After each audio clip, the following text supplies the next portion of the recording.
Madame la présidente, notre amendement, lui, vise à élargir les délais pour les négociations conventionnelles de 2 à 6 mois. Mais ce que je voulais dire à ce stade, c'est que la longue succession d'amendements qui s'en prennent à peu près à tous les alinéas de cet article montre qu'en effet, chez moi, on dirait c'est ni fait ni à faire. Et si j'étais un peu plus provocatrice, je dirais même ça fait un peu cher le panneau France Santé. Parce que c'est quand même un peu de ça qu'il s'agit.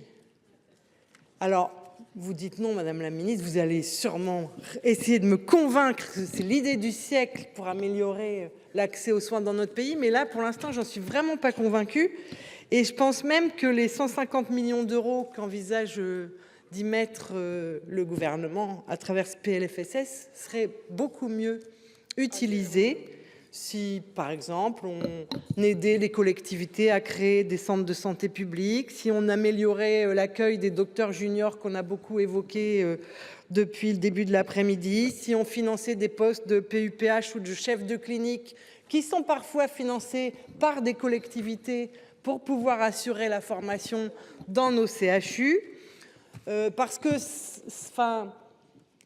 non seulement ça peut donner de l'argent à des choses qui sont existantes et qui fonctionnent déjà dans l'état actuel, ou ça peut créer des effets d'aubaine qu'on connaît déjà bien dans la jungle des aides publiques qui sont données sous forme d'incitation, mais qui ne fonctionnent pas. Et même ça contrevient à un certain nombre de principes que vous défendez ici, comme la liberté d'exercice, la liberté de s'organiser, le fait d'être en phase avec les besoins du territoire et de ne pas répondre à une injonction d'ordre national. Donc vraiment, je crois que personne n'est convaincu que ce gadget va permettre de répondre aux problématiques. Je vous remercie, chers collègues. Le 291 pour le défendre.